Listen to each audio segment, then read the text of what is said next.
Pak Honorus ya, sudah.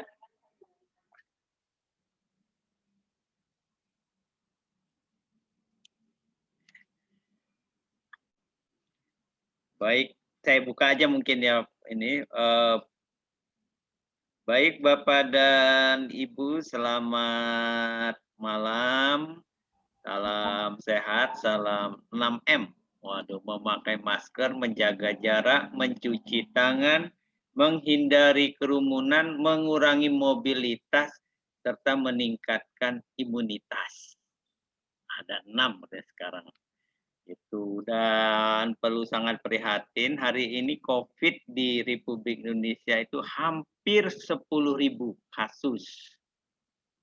Jadi 9.900-an, hampir 10.000 kasus. Setengahnya itu ada di Jawa Barat dan di Jakarta. Dan di Jakarta ini adalah kota yang paling kecil dibandingkan tempat lain, dengan kasus yang paling besar. Nah, Jakarta ini adalah 40% kasus nasional. Padahal penduduk Jakarta itu hanya 4% dari penduduk nasional. Jadi secara probability 10 kali ada potensi COVID di Indonesia ini, di Jakarta ini ya. Dan rumah sakit darurat atlet itu satu hari 600 yang datang. Sementara yang keluar sehat 130-an. Jadi tiap hari nambah sekitar 400. Walahan, nah itu.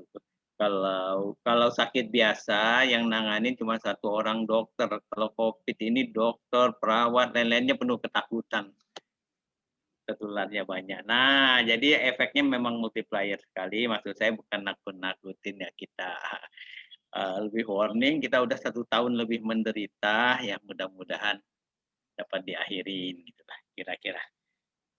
Begitu, dan pertama kali saya ucapkan banyak terima kasih kepada Bapak Stefanus Honorus atas kesediaan sharing dengan kita ini ya Pak ya. Nah ini jadi ini adalah mahasiswa MM kita yang mengambil mata kuliah seminar bisnis dan manajemen tim. Jadi memberikan insight kepada mereka dari sisi praktisi, fraksional dan sehari-harinya. Nah itu jadi itu saya kira mungkin pengantar dari saya. Nah nanti saya persilakan Pak Honorus untuk melanjutkan sesi selanjutnya. Sekali lagi terima kasih banyak Pak Honorus atas kesediaan waktunya dan untuk sharing bersama kita. Terima kasih Pak Honorus. Oke, baik. Terima kasih banyak Pak Said. Ya, Pak Said ini adalah suheng saya yang sudah berkenan membuka dan memberi kesempatan untuk hari ini saya sharing. Terima kasih Pak Said sekali lagi buat openingnya yang sangat luar biasa. Saya mau menyapa dulu, selamat malam Bapak Ibu sekalian. Apa kabar semua? Selamat malam, Pak. Selamat malam, Pak Dimas. Oke, Pak David, Pak Michael, Pak Louis. Mudah-mudahan saya nggak salah sebut ya, Ibu Monica, Pak Fahmi, Pak Amasa. Ya. Oke. Malam, Pak. Selamat malam. Semoga Bapak Ibu semua selalu dalam keadaan sehat dan baik ya. Amin, Pak. Oke, nah saya mau memulai dulu dengan sebuah quotation yang saya sangat suka sekali seperti ini dikatakan Bapak Ibu sekalian. Jika Anda nggak mengubah pola pikir Anda nggak akan mengubah apapun. Itu adalah pepatah dari Afrika. Anda setuju nggak kira-kira Bapak Ibu sekalian? If you don't change your thinking, you won't change anything. Jika Anda tidak mengubah pola pikir Anda tidak akan mengubah apapun. Setuju Bapak Ibu? Setuju.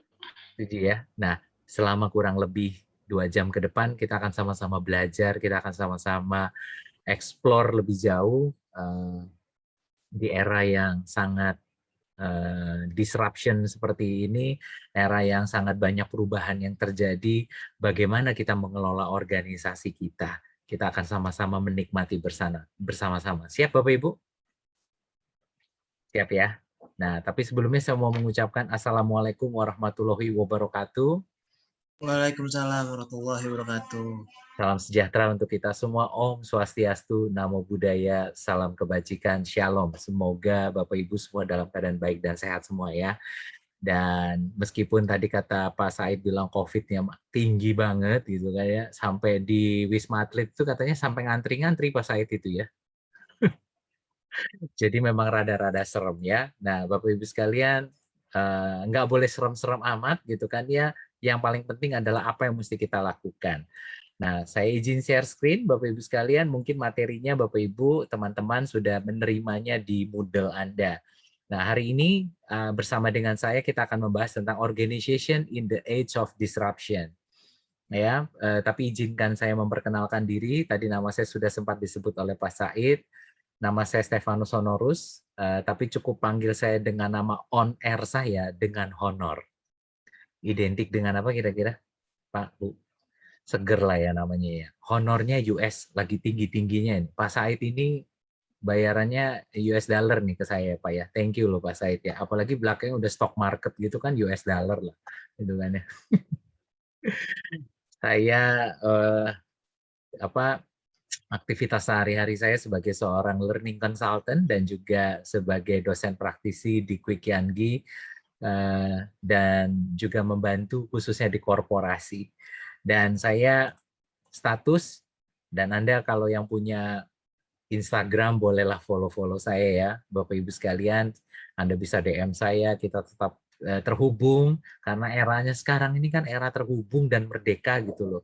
Jadi anytime kita bisa saling belajar satu sama lain. Bukan hanya Bapak Ibu belajar dari saya juga perlu belajar dari Bapak Ibu sekalian ya. Ini keluarga saya ya, keluarga kecil dengan orang tua yang besar ya, karena kami keluarga suka makan Bapak Ibu. Kami tinggal di Kelapa Gading,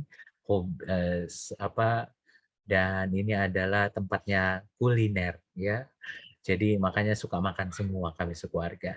Nah, kalau ditanya Pak Honor pengalaman dari tahun 2003 Bapak Ibu, saya sebagai seorang corporate fasilitator, jadi saya membantu banyak korporasi untuk memberikan pelatihan-pelatihan di mana mereka membutuhkan program-program soft skill dan pengembangan dan ilmu manajemen. Dan ini semua karena memang passion Bapak Ibu sekalian. Nah, tentu ini semua membuat saya makin hari makin banyak belajar sebenarnya seperti itu ya.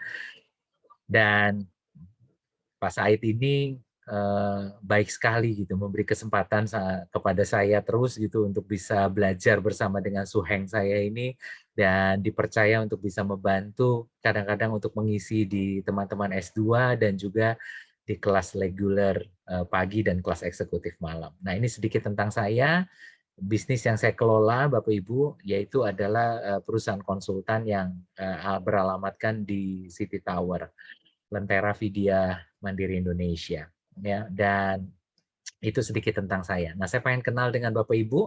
Nah, tapi ada beberapa aturan main yang perlu kita perhatikan. Nah, yang pertama itu adalah aturan main kita. Mohon diperhatikan beberapa aturan main supaya seminar kita malam hari ini berjalan dengan baik. Nah, karena kita belajarnya itu secara online, Bapak Ibu sekalian, maka mohon kerjasamanya perubahan aturan main belajar kita pun juga berubah ya. Nah, yang pertama adalah mohon perhatikan healthy and safety induction. Jadi Bapak Ibu sekalian hati-hati, tetap perhatikan safety prosedur karena kadang-kadang kalau kuliahnya online itu Pak Said sering disambi biasanya gitu. Pengalaman saya itu Pak menemukan. Jadi ada yang sambil masak, begitu kan, dia kuliahnya juga jalan gitu. Karena dengerin Pak Said itu semangat banget, lupa gitu loh kalau kompornya lupa dimatiin, sehingga efeknya jadinya wah bisa berbahaya gitu kan ya. So Bapak Ibu tetap perhatikan tentang safety prosedur. Dan ini yang saya mohon Bapak Ibu sekalian, meskipun kita online, mohon Anda interaktif. Sepakat Bapak Ibu? Bu Monik, Pak Luis, teman-teman semua, sepakat ya ini ya. Nah, Iya, Pak. Mas juga Pak Fahmi, kita tetap aktif dan terlibat. Nah, meskipun kita online. Supaya apa, Pak? Ya, sederhana sih, supaya kita saling mengisi satu sama lain, ya.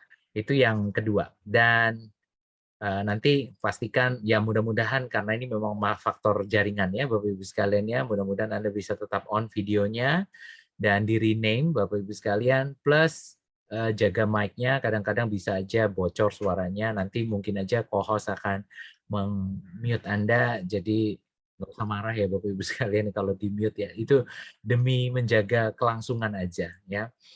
Lalu kasih kode kalau misalkan Bapak Ibu harus pamit gitu kan ya, kalau memang ada sesuatu yang apa tuh, misalkan harus izin, misalkan ada meeting yang lain, monggo aja Bapak Ibu, yang penting disampaikan. Oke, ini sedikit tentang aturan main kita. Dan yang terakhir Bapak Ibu sekalian, ini yang saya minta Bapak Ibu sekalian, mari kita buka hati, buka pikiran. Sepakat ya? Sip. Karena saya mau tanya dulu nih Bapak Ibu sekalian, siapa yang di sini bisa naik sepeda? Bisa semua ya Bapak Ibu ya? Bisa semua ya? Ada yang nggak bisa? Bisa semua ya, very good. Nah, siapa yang bisa naik sepeda, tapi udah kurang lebih 2 tahun terakhir ini jarang sekali naik sepeda? Ada? Ya karena pandemi ya Pak Dimas, ya mana sempet Pak lah. Gitu kan ya, oke, very good. Tapi bisa naik sepeda. Oke, good. Pak, Kalau saya Bu, Pak, kenapa Pak? karena pandemi malah bisa naik sepeda. Wah, Karena nggak ke kantor. ini kelihatannya klub sepeda juga nih kelihatannya nih Pak Bukan Amasa Pak, nih Pak bukan. ya. Hah? Biasa aja, Wah, tapi maksudnya karena pandemi malah bisa naik sepeda gitu. keren. Bagus Pak, karena sekarang yang acara apa sih nyepeda bareng lumayan naik juga gitu kan ya. Meskipun industri sepeda juga babak belur juga tetap Pak Said. Banyak yang cerita katanya sepeda trennya naik, tapi ya tetap aja katanya pengusaha sepeda juga babak belur juga gitu kan ya. Loh ada apa gitu kan ya. Nah, itu menarik kita kaji nanti kalau suatu hari kita pengen kaji ya Bapak Ibu sekalian ya. Nah, tapi pertanyaan saya yang kedua sekarang, siapa yang suka naik sepeda? Pertanyaan saya yang kedua sekarang Bapak Ibu, siapa yang dulu sekolah, dulu pernah dapat pelajaran kimia atau fisika? Dapat semua ya? Oke, good. Gimana nilainya Bapak Ibu? Bagus-bagus ini ya. Kalau Nggak keren-keren berani jawab, langsung. Pak. Susah dijawab Pak Dimas. Kenapa Pak? Nggak berani jawab, Pak. Masa Oh, nggak nilai berani kimianya jawab. kemarin. Oke, iya. Nah, sekarang saya tanya nih Bapak Ibu. Kalau misalkan Pak Said ini kasih pilihan buat Bapak Ibu. Kasih pilihan buat Bapak Ibu. Di depan Anda ada sebuah sepeda, tapi juga ada soal kimia. Kalau Anda boleh memilih antara naik sepeda sama mengerjakan soal kimia, Bapak Ibu pilih yang mana? Sepeda Pak, sehat. Naik sepeda. Oke, Pak Masa naik sepeda. Yang lain sama. Pak Dimas juga. Bu Monik juga. Pak Fahmi, Pak Lois juga sama ya. Pak Michael juga ya. Bu Ayla juga ya. Oke, kenapa? Kenapa Bapak Ibu? Kenapa? Selain sehat tadi kata Pak Masa. Lebih fun, Pak. Oh, lebih fun. Oke, very good. Oke, ada lagi Pak? Satu lagi Pak, sekarang Apa itu Pak? kimia nggak related sama pekerjaan saya, jadi Oh, bagusan naik oh sepeda. gitu. Oke. Nah, very good Pak Masa. Oke, ada lagi yang lain? Nah, Bapak Ibu sekalian, dari jawaban-jawabannya Pak Fahmi, Pak Masa itu terindikasi itu ya. Berarti kalau model-modelnya kerja itu modelnya seperti itu ya Pak. Carinya yang fun, yang seru, yang nggak pakai stres gitu ya Pak ya. Terus juga yang kata Pak Masa bilang itu ya, pokoknya yang related sama saya, kalau nggak related nggak mau saya ambil gitu. Kalau yang agak susah-susah ya udahlah saya kasih Pak Said aja gitu kan ya. Bercanda ya Bapak Ibu. Tapi satu poin penting yang mau saya sampaikan Bapak Ibu sekalian adalah kenapa sih kita memilih naik sepeda? Jawabannya sederhana. Tadi yang dikatakan Pak Fahmi itu benar banget. Karena naik sepeda itu fun dan happy. Betul Bapak Ibu? Nah Bapak Ibu, saya berharap Anda mengikuti kuliah seminar bisnis malam ini jangan seperti layaknya Anda belajar kimia Bapak Ibu. Atau belajar fisika. Tapi Anda seperti layaknya seorang sedang naik sepeda. Sepakat Bapak Ibu? Jadi have fun aja, enjoy aja, relax aja, jangan ada tekanan batin Bapak Ibu. Santai saja, kita akan belajar sama-sama. Oke, sepakat Bapak Ibu? Sepakat ya? Oke, kalau sepakat, terima kasih banyak. Nah, sekarang saya akan lanjut lagi, Bapak Ibu sekalian. Saya izin share screen sekali lagi. Nah, apa yang akan kita pelajari hari ini? Nah, saya akan bicara tentang konteksnya dari kita bicara tentang digital disruption, organization change, dan juga relationship with technology to the future. Nah, kita akan bicara lebih banyak tentang aspek HR-nya, karena memang saya lebih banyak menangani di human resource di perusahaan-perusahaan umumnya untuk membantu teman-teman HR. Nah, boleh saya tahu nggak di sini siapa yang profesinya sebagai HRD manager? Boleh saya tahu? Pak Dimas? Kayaknya Pak Masa sih, kelihatannya Pak Masa ya. Oke, nah Bapak Ibu sekalian, tapi nggak apa-apa, kita akan belajar sama-sama. Kenapa? Karena Bapak Ibu umumnya rata-rata dari korporasi gitu kan ya. Nah kita akan lihat gitu loh, sudahkah korporasi saya juga paham tentang perubahan-perubahan yang terjadi di internal perusahaan saya terhadap perubahan di eksternal perusahaan. Nah, mari kita lihat sama-sama. Bapak Ibu, pas banget nih tadi ya nyinggung pembukaan dari Pak Said ini berarti saya nih satu gelombang sama Pak Said. Bapak Ibu, mungkin Anda dapat postingan ini kali ya, atau mungkin terlihat dari postingan ini. Kira-kira kalau dari gambaran ini nih Bapak Ibu sekalian, apa insight yang Anda bisa ambil? Apa kira-kira pesan moralnya Bapak Ibu? Atau insight yang Anda bisa ambil? Kira-kira apa ya Bapak Ibu? Mohon pendapatnya, langsung unmute aja Bapak Ibu. Ada?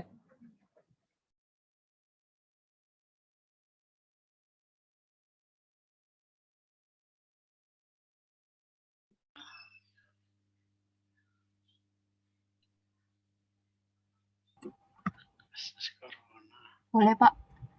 Apa itu? Kak Monik. Bu Monik apa Bu? Tidak belajar dari kesalahan, Pak. Tidak belajar dari kesalahan. Oke. Kelihatannya kesalahan ini kayaknya berulang-berulang gitu ya. Dulu sempat lockdown, terus PSBB, kumat lagi gitu kan ya. Terus gitu, bahkan sampai sekarang udah diingatkan masih aja terjadi lagi. Nah, kira-kira apa sih relevansinya buat saya gitu loh. Bapak Ibu sekalian, konteksnya adalah berbicara tentang organisasi itu adalah sebuah unit terkecil yang digabung dari berbagai unit-unit lain, yang itu kalau digabungkan jadi satu, jadilah namanya organisasi. Kalau kita tarik paling kecil organisasi itu apa sih Bapak Ibu sekalian? Organisasi kampus kita, organisasi korporasi kita. Kalau kita tarik lebih mendalam lagi, lebih kecil lagi, kita skupnya kita perkecil lagi, kita sebut itu organisasi itu adalah family kita, itu adalah organisasi juga. Betul nggak Bapak Ibu? Bahkan diri kita pun itu juga organisasi. Diri kita loh Bapak Ibu sekalian. Setuju nggak? Terdiri dari apa Pak? Ya karena Anda terorganize dari otak, tubuh, kan gitu kan Bapak Ibu, pikiran, perasaan, itu semua well organized sekali. Artinya apa Bapak Ibu sekalian? Itu semua adalah saling mensupport satu sama lain. Nah, tugas kita adalah bagaimana memastikan semuanya itu berjalan sesuai dengan pola yang benar, pattern yang benar. Sehingga kalau tidak berjalan dengan baik, yang terjadi adalah ya ada kesalahan-kesalahan tertentu. Kalau di tubuh itu bisa jadi sakit. Betul Bapak Ibu? Contoh Anda paksain, udah tahu kakinya sakit, tapi dipaksain hiking gitu. Kira-kira apa yang terjadi Bapak Ibu? Pasti bisa bermasalah kan gitu. Ya kan? Nah, sama Bapak Ibu. Udah tahu organisasi kita tidak kuat di part tertentu, tapi kalau kita paksakan yang terjadi juga bisa demikian. Nah, maka Bapak Ibu sekalian, ini sekarang saya mau mengajak melihat kepada Bapak Ibu sekalian konteks perubahan industri yang terjadi, khususnya kita sudah bergeser dari industri 1.0, 2.0, 3.0, bahkan sudah menginjak 4.0 menuju 5.0. Setuju Bapak Ibu sekalian? Kita sudah ada perubahan di sana. Perubahannya apa sih sebenarnya? Yaitu adalah perubahan yang eranya sudah menjadi digital yang automation. Yang awalnya sangat kompleks dan kita akan menuju yang 5.0. Dan ini sudah di depan mata. Padahal kayaknya baru kemarin nih Pak Said ya 4.0 ini ya. Revolusi kita ini yang 4.0, tapi ternyata 5.0 ini sudah di depan mata. Bahkan mungkin ada sebagian pakar itu sudah menganggap bahwa sekarang ini udah 5.0 berkat pandemi, percepatan 5.0 itu menjadi semakin nyata. Apa sih 5.0 itu, Pak, Bapak Ibu sekalian? Nah, kita sebagai orang-orang di organisasi, kita perlu tahu hal ini, Bapak Ibu sekalian. Ya, ini saya ambil dari Ruang Guru yang memberikan informasi kepada kita nih, Bapak Ibu sekalian. 1.0 itu tentang mekanistik, elektrik, automation, dan globalisasi. Dan 4.0 itu sekarang, yaitu adalah digitalisasi. Maka Bapak Ibu, perhatikan nggak Bapak Ibu, berkat pandemi ini, semuanya di-shifting menjadi digital. Betul ya? Semua di-shifting menjadi digital. Dan yang ke depan ini yang jadi PR-nya kita, kalau kita nanti akan berkecimpung di dunia SDM, itu akan berjalan di part yang namanya personalisasi. Artinya human to human. Jadi human to machine and human to automation, human to human. Nah, ini adalah yang menjadi PR kita. Bagaimana memanusiakan manusia itu dengan teknologi. Sekarang contohnya Bu Monik, Pak Louis, dan teman-teman semua, Anda semua kuliah sudah hampir 2 tahunan ini kali ya Bu Monik ya, semua serba online, betul ya Bu ya? Sekarang saya mau minta Bapak Ibu tolong tulis di chat, Bapak Ibu sekalian. Menurut Anda menyukai nggak model kuliah yang online full seperti kayak begini? Atau Anda mungkin punya jawaban yang lain? Monggo, silakan Bapak Ibu sekalian. Ada mengatakan, saya lebih suka online, Pak. Saya lebih suka offline, Pak. Atau saya lebih suka online, offline, Pak. Atau saya nggak pilih semuanya, Pak. Silakan. Saya pengen tahu jawaban Anda. Anda lebih memilih yang mana? Karena dari sini akan ketahuan nih, Bapak-Ibu sekalian. Anda sebenarnya masuk di era 4 berapa nih? Dan siap nggak masuk ke 5.0 nih? Ini yang menjadi tantangan buat kita nih. Yuk, silakan dijawab. Oke, di chat sudah masuk. Ada Pak Masa. Oke, sukanya mix, Pak. 80% online, 20% offline. Ini khususnya juga yang pas ujiannya kelihatannya Pak Masa ya, Pak ya. Kalau ujian online tuh asik banget kelihatannya ya, Pak Lois ya. Pak Fahmi ya. Mantep banget gitu. Karena jawabannya bisa mirip-mirip gitu, kompak banget gitu kayaknya ya.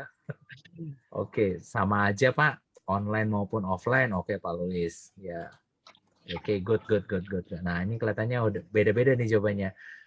Lebih memilih online karena kuliah dari rumah after work. Oke, karena capek ya Pak Michael ya.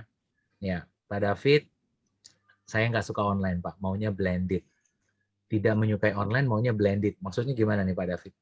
Kalau blended itu artinya dua loh Pak. Blended itu pemahamannya adalah offline online. Jadi gunakan e-learning dengan Moodle, sama blended itu sendiri adalah kita sebenarnya ada tatap mukanya. Tatap muka. Maka nanti modelnya kalau misalkan jadi kuliah tatap muka, nanti itu kita ada pertemuan juga yang mungkin kelihatannya akan terbagi seperti itu. Oke, yang lain lebih suka online, Pak. Oke. Sama aja, Pak, saya menyukai online. Oke, good. Plus minus, Pak, ketika online. Kita bisa kuliah di mana saja, lebih fleksibel. Oke, betul ya Pak Dimas ya? Lebih prefer online, tapi offline di waktu tertentu saja. Oke, very good Pak. Ya kayak misalkan kalau kita ada studi kasus gitu ya ke lapangan ya. Oke, dengan kuliah online membantu lebih fleksibel. Oke, very good. Terima kasih biar nggak bosan. Iya betul Pak Yosef ya. Nah, Bapak Ibu, dari jawaban-jawaban Anda, ini sebenarnya terbaca sebenarnya bahwa Bapak Ibu sekalian itu sudah familiar dengan digitalisasi. Tapi juga saya yakin Anda semua adalah orang-orang yang siap masuk kepada era 5.0 di mana lebih personalisasi. Ya artinya memanusiakan dengan teknologi. Hanya tantangan kita di sini nih Bapak Ibu. Perhatikan baik-baik nih di gambaran yang sebelah kiri ini. Yaitu apa Bapak Ibu sekalian? Anda ngerasa nggak Bapak Ibu sekalian? Dengan sekarang semua didigitalisasi, semua kerja serba online, Anda jadi overload. Betul Pak? Betul ya? Sehingga dan juga Anda punya sumber daya yang terbatas, yaitu minimal waktu Anda. Betul nggak Pak? Loh Pak, saya itu kerja dari rumah, tapi kadang-kadang itu malah kayaknya kerjanya lebih lama daripada saya kerja di kantor. Maka buat sebagian orang ya Pak Fahmi ya, ditanya, gue sih lebih kangen balik ke kantor Pak, katanya gitu, daripada gue ada di rumah bikin stres gitu ya, limited. Nah, maka dengan 5.0 ini nanti diharapkan Bapak Ibu sekalian, maka 5G ini sudah mulai dikenalkan oleh Telkom kan Bapak Ibu sekalian ya. Harapannya nanti yang overloaded ini dengan AI Bapak Ibu, Anda akan lebih well organized. Limited resources Anda itu Anda akan lebih terempowered dan Anda bisa tertata dengan baik. Karena apa? Ya balik lagi, karena the next generation AI ini bisa menolong membantu kita. Kita yang merasa terisolasi, kita lebih terconnected. Ini pasti Anda ngalamin ya Pak ya. Sekarang Anda sudah dari rumah aja bisa semua lakukan dengan mudah gitu loh. Karena Anda bisa mengcapture semuanya secara online ya. Semuanya sendiri, tapi kita bisa gunakan secara network assisted. Artinya apa? Anda bisa kerjasama secara tim. Nah, ini yang luar biasa Bapak Ibu sekalian. Jadi welcome to personalization in digital era. Ini yang sebenarnya perlu kita lakukan. Nah, tantangannya adalah apa? Kita mengalami ini Bapak Ibu, ternyata adalah mengalami fase yang dipercepat. Yang harusnya sebenarnya ini kan sebenarnya Bapak Ibu sekalian itu masih ditargetkan tuh 2025-2030. Tapi ternyata dengan adanya ini jadi dipercepat. Setuju nggak Bapak Ibu? Apa efeknya? Sebagian orang, apa Pak? Ada yang siap, ada yang nggak siap. Betul nggak Pak Amasa? Ya, Betul ya? Nah pertanyaannya bagaimana Pak? Kalau kita memasuki fase pandemi ini, kondisi pandemi ini, bekerja dengan after COVID ini gimana? COVID-nya belum selesai sih, tapi masih. Dan ketika Anda sekarang dipaksa bekerja, plus juga harus ngurus anak bagi Anda punya putra putri. Betul ya Bapak Ibu ya? Kuliah S2 lagi, betul ya Pak? Waduh, repot deh ini ya. Jadinya nih ya tantangan banget nih ya. Ini pasti seperti gambaran yang terjadi sama Anda bisa jadi. Dan ini jadi lifestyle buat kita, tantangan buat kita nih Bapak Ibu sekalian. Dan saya mau kasih lihat sama Anda sebuah tayangan video. Mari kita lihat sama-sama Bapak Ibu sekalian tentang sebuah hal yang menarik yang perlu kita perhatikan Bapak Ibu sekalian. Oke. Saya izin share. Sekarang mari kita lihat sama-sama Bapak Ibu sekalian. Oke. Sudah terlihat semua ya Pak Masa? ya Pak. Sudah ya? Belum Oke. jalan. Ya, saya jalankan dulu ya. Suaranya udah muncul Pak? COVID-19 has reshaped the world in ways that will endure long after the pandemic ends. Remote work is here to stay. E-commerce is soaring. Automation is accelerating. Our research indicates that the mix of available jobs will change as a result, creating more urgency for training workers for the changes ahead. More than 100 million workers in our focus countries, or 1 in 16, may need to switch occupations by 2030. Job growth will be more heavily concentrated in high-skill jobs, while middle and low-skill jobs decline. The explosion in e-commerce set off a scramble for warehouse workers that is unlikely to stop. Investment in the green economy will increase the need for wind turbine technicians. Demand for photographers may grow to address our increasingly visual ways of communicating. Aging populations in many advanced economies will increase demand for nurses, home health aides, and hearing aid technicians. Teachers and training instructors will also continue to find work over the coming decade. But the forces unleashed by COVID-19 have put other jobs at risk. Business travel is unlikely to recover quickly, and that affects flight attendants, airline mechanics, and baggage handlers. Use of self-checkout stands accelerated during the pandemic, displacing some grocery store clerks. Ada banyak sekali profesi yang Companies have deployed robotics to mulai process bergeser. routine paperwork, replacing office workers. We are entering an era of occupational transitions, an era that demands answers to 3 key questions. What new approaches to training can support the millions of people making these transitions? To protect the social fabric, what benefits, such as sick leave and unemployment insurance, are needed for all workers, including gig workers? Can business and government leaders come together to create solutions, not only for navigating the pandemic, but for navigating the post-pandemic world of work? Oke, kita lihat video yang selanjutnya Bapak Ibu sekalian. COVID-19 is one of the biggest crises of our time. It has impacted every single one of us, shaken our social systems, and disrupted every sector of our economies. The automation of work, combined with the global recession, led workers to lose their jobs at an accelerated pace compared to previous years. And this trend is expected to continue. The ongoing shift in the division of labor between humans, machines, and algorithms might displace 85 million jobs worldwide in the next 5 years, while 97 million new roles, ones that are more adapted to this new task distribution, may emerge. By 2025, companies expect to displace roughly 6% of their total workforce. 1 in 2 workers will need reskilling, and those remaining in their current roles will need to update 40% of their skill set to adapt to the changing labor market. There is a way to collectively benefit from these challenging times. Decades of research have shown that the most valuable asset of any economy or company is its human capital. Around the globe, companies are already experiencing a shortage in relevant skills for future roles and are investing in reskilling and upskilling their workforce. By 2025, organizations say they will train over 70% of their employees to ensure they can smoothly transition into the jobs of tomorrow. These include DevOps engineers, artificial intelligence specialists, digital marketing managers, talent acquisition specialists, and customer success specialists. It will take on average between 2 weeks and 5 months for workers to pick up new skills, allowing them to move into these new roles. But data shows they won't need to have the perfect skill set to start transitioning.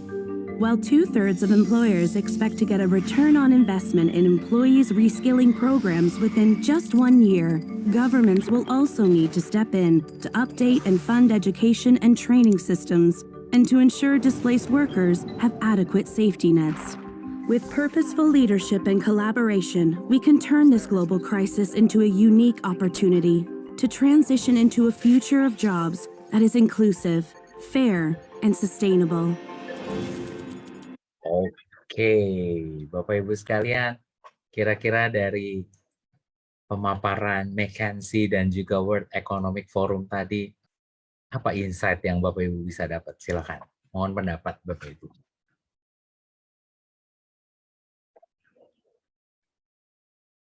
Silakan. Yang Tadi Mas, paling monggo kena, Pak. iya, Apa itu, izin Pak? Pak. Ya. Kalau yang paling ngena itu mungkin mengenai upskilling kita ya Pak ya. Karena kalau yang kita lihat ya, kalau kita sangkut pautin dengan yang sebelumnya dari 1.0 sampai menjelang 5.0 ini, kemampuan-kemampuan orang itu nggak cuma semata-mata dari hard skill dan soft skill-nya dia sementara.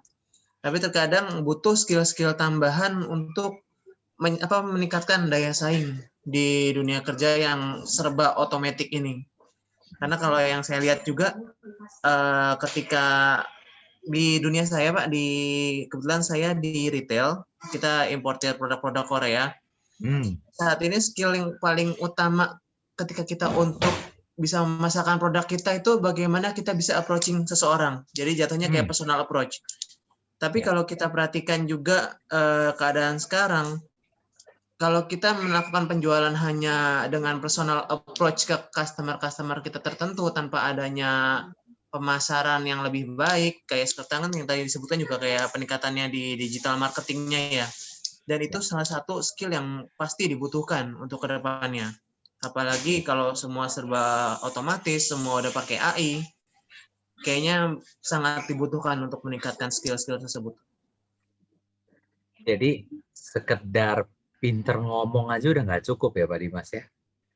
tim marketing kita, tim sales kita approach ke customer-nya cakep gitu. Itu aja udah nggak cukup nih saat ini. Kita bicara itu 5 tahun yang lalu, fine, keren banget. Tapi sekarang kalau kita nggak didukung dengan dia punya Instagram bisnis, dia posting sesuatu yang pas dan relevan, mungkin kurang ditengok gitu Pak. Betul nggak Bapak Ibu sekalian? Betul, Pak. Sehingga percaya nggak Bapak Ibu sekalian, tim sales kita, tim marketing kita, udah nggak cukup tuh cuma dikasih sales training aja sekarang. Betul ya Pak? Mereka itu sudah sekarang itu, kemarin tuh saya ngobrol, kebetulan saya meeting sama salah satu insurance, general insurance yang di Jakarta cukup lumayan gitu kan ya. Udah cukup senior lah gitu ya perusahaan ini gitu ya. Tapi yang terjadi adalah pola approaching insurance-nya ini adalah masih pola lama gitu. Orang-orangnya juga orang-orang lama di mana harusnya para orang-orang insurance-nya itu dia harusnya dibekali dengan kemampuan untuk bisa paham pasar gitu. Tapi ternyata belum siap gitu loh. Nah, padahal mungkin tetangga sebelah, toko sebelah itu kelihatannya udah mulai berlari itu dengan itu semua. Betul ya Bapak Ibu ya? Dan ini PR buat kita di organisasi itu harus mulai mengecek dan recheck kembali sudah benar belum sih sebenarnya apa yang sudah kita lakukan selama ini gitu loh. Apa jangan-jangan polanya udah bergeser tapi kita tetap masih pakai cara-cara yang lama. Betul ya Pak Dimas ya? Ya, nah ini tantangan buat kita Bapak Ibu sekalian. Oke, terima kasih Pak Dimas. Ada lagi yang berpendapat? Mungkin melihat yang berbeda, silakan. Ya Pak, Pak Michael. Saya menambahkan Pak. Ya, silakan Pak Michael. Yang soal video tadi yang saya tangkap sih yang soal yang tadi kalau nggak salah middle to low job ya, low skill job sama yang high skill job. Jadi itu insight-nya bagus sih, berarti kedepannya mungkin high skill job ini bisa multitasking karena AI dan lain-lain gitu. Jadi tidak perlu hal-hal seperti administratif dan lain-lain itu udah dikerjakan oleh komputer dan AI gitu Pak. Ya. Tapi Pak Michael, pertanyaannya adalah, dan Bapak Ibu sekalian, banyak nggak sekarang yang sebenarnya sudah digantikan oleh AI, seharusnya bisa digantikan oleh AI, tapi masih dihandle sama manusia-manusia juga. Akhirnya korporasi itu jadi tidak efisien gitu ya. Jadi telat lama sekali gitu loh kerjanya. Bahkan sampai ke customer itu, customer jadi komplain gitu. Ujung-ujungnya sekarang customer pintar banget lagi, dia tinggal compare aja Pak. Toko sebelah nggak kayak begitu dia bilang. Dan ini tantangan buat kita di internal. Jadi benar banget Pak Michael dan Bapak Ibu sekalian, AI itu bisa sangat menolong kita, tapi itu juga bisa jadi ancaman buat kita yang tidak mau berubah. Setuju nggak Bapak Ibu? Dan statement ini saya amini Pak Michael dan teman-teman. Saya jadi ingat dengan satu video penting nih. Coba Anda lihat lagi ya Bapak Ibu ya. Dan mudah-mudahan ini semakin mencerahkan dan meyakinkan buat kita semua kenapa kita perlu shifting Bapak Ibu. Minimal dari pola pikir kita dulu. Mari kita lihat. Everywhere you look, robots are stealing our jobs. By 2030, artificial intelligence and automation could displace millions of jobs globally. But what do these terms mean? Artificial intelligence, AI, is a branch of computer science, creating machines to mimic human decision-making. Automation is when robots perform simple physical processes previously done by humans. Industries like manufacturing, customer service, and telemarketing are seeing swift cuts because computers can do the same work much faster. But every cloud has a silver lining. The challenge isn't to compete with robots, but to work with them. By 2030, we'll spend less time on tasks that rely on physical and basic cognitive skills. Most jobs on the chopping block are tedious and repetitive, like assembly line work or data entry. This frees up time to focus on complex decisions that only humans can make. We still have the edge when it comes to higher cognitive skills, socio-emotional skills, and technological skills. Which types of careers rely on these skills? A few examples are social workers, chief executives, sales representatives, software developers, economists, and scientists. With traditional jobs shifting, or even ceasing to exist, change is the only constant.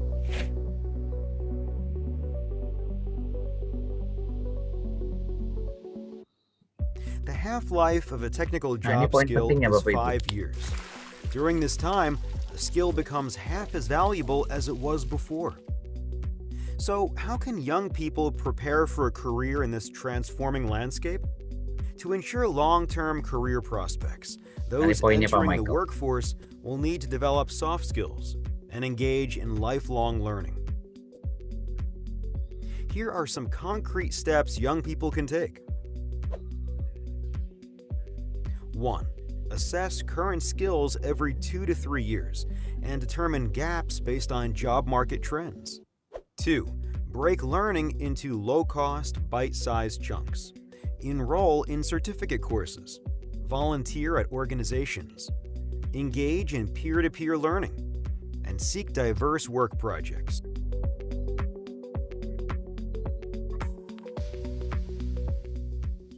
AI and automation will be both disruptive and empowering for the next generation of workers. By actively upskilling, younger generations can make themselves future-proof and remain ahead of the career curve. Oke. Gimana Pak Michael dan teman-teman sekalian? Apa pendapat Anda? Tadi ada part yang menurut saya penting tuh. Kalau Anda lihat yang piramida tadi itu, sempat ada yang retak tuh, pecah keluar airnya. Sempat lihat ya? Ya, betul, Pak. Kira-kira apa itu? Technical skill, Pak. Mhm. Ya, jadi kalau saya tambahin, Pak ya, mungkin dari kesimpulan saya sih kalau lihat dari paparan-paparan video ini adalah bahwa technical skill khususnya di tempat pekerjaan yang sifatnya nggak terlalu tinggi skillnya itu akan digantikan dengan robotik AI, sehingga kita perlu lakukan upskill atau reskill untuk menuju pekerjaan-pekerjaan yang lebih soft skill gitu, memerlukan soft skill. Nah ini yang harus kita lakukan sekarang. Ini itu dari saya. Keren. Thank you Pak Masa.